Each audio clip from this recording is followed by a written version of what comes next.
Right now, it's hard for a doctor to use generative AI as part of their diagnosing because they're not allowed to in most places. In 2 years, we believe it'll be malpractice not to use generative AI. That's a massive shift. Artificial intelligence is reshaping the business landscape, and Fortune 500 CEOs are taking notice.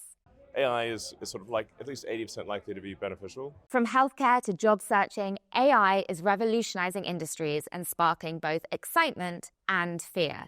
It's even being used to help write this video intro. But fear not, there is a real human speaking and crafting this story for you, at least for now. So how will AI truly impact the workforce? Will it lead to significant job losses or open the door to unprecedented innovation? CEOs woke up 18 months ago to this is real. They woke up 18 months ago, this is real. At the same time, I think they're extraordinarily frustrated by the lack of return on investment they've gotten so far.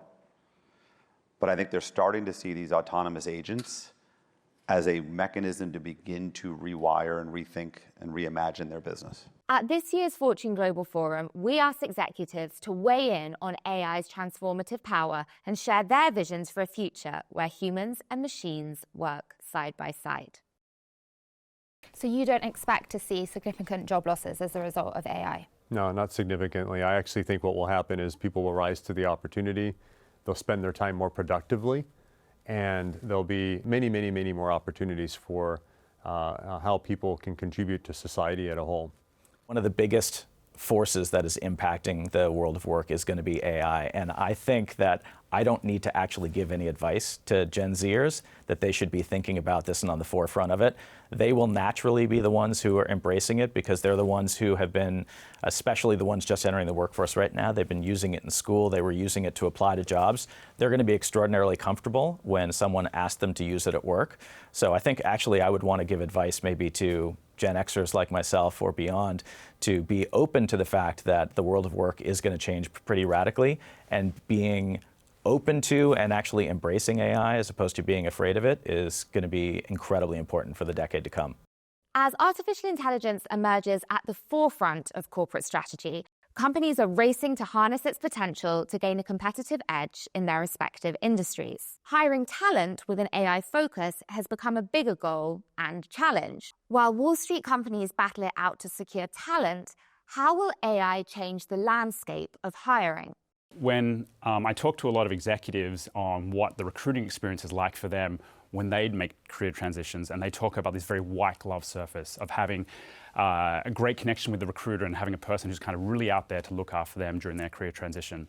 And then you talk to people who are beginning their career, and it's a very different experience where they talk about the job seeker black hole, where they apply to companies and they don't know what's going on, and they don't know why their applications aren't getting through. Every single worker in the world shall have their own personal talent agent. If you think about how a talent agent works for athletes and for musicians, that is someone who understands everything about you, about the market, and who works tirelessly on your behalf. This is one of the things that generative AI can actually bring. Salesforce reports that 1 in 5 workers are quote-unquote underground AI users who keep their AI use secret from co-workers to gain a competitive advantage. Meanwhile, others say AI tools have slowed down their productivity in the workplace. And in the future, you'll find that employees will be in a position where they can be much more in charge of the ideas, be a part of the creativity that takes place, no matter what role they have. You could be in a production line. If the production line becomes more automated, there'll be an opportunity for that employee to be in a position of all of the automation. Right now, what we are doing is still use a combination of human people and generate AI. And we call our generate AI co-piloting because we still do not let AI make decisions. I think AI can help our staff with the job, but the decision itself has to be with someone because it's very difficult to manage a company at this point. If something goes wrong, we cannot find out who should take the responsibility. We are not there yet. Beyond the white-collar workforce, AI is also disrupting more human industries like healthcare. The Association of American Medical Colleges projects a shortage of up to 86,000 doctors in the US by 2036, exacerbating the country's already poor healthcare rankings globally.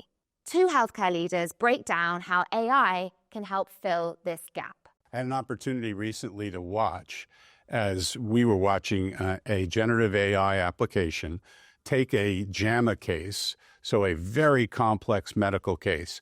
It diagnosed that case in seconds. It was unbelievable. It really showed the capability that will be there. If you think about the undersupply of physicians that everyone's been worried about, I think we can take that issue away.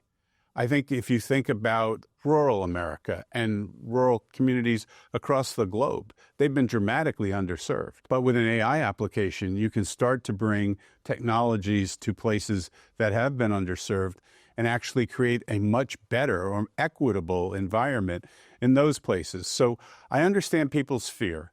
Every new technology generates fear, but we will have to together learn and advance this technology using the right regulation to make sure we do this appropriately. Putting all of the information we have at the fingertips of every clinician is a net positive for the world and something we have to figure out how to do in the most safe and productive way. I want to have AI for clinical. That is what we're all about. And so I'll give you an example. You go get a lab value. Usually you have to wait for your lab values, your physician has to see it, and then you might get an interaction. Well, with our patients, with AI, and with the interaction we have with all of their treatments, we can do an algorithm that actually adjusts and customizes because your reaction to a medication might be slightly different than mine. The medicine might react more, so you can have a lower dosage. I might need a higher dosage, as an example. While AI is already revolutionizing the workplace, the leaders we talked to were clear that there's still a need for human oversight and decision-making. They also said that they can see AI as a tool that can help workers rather than replace them. Our advice to people is to welcome the opportunity to embrace how AI might help them in their jobs. As we've been saying for some time now, AI is not going to take your job, but someone who uses AI will.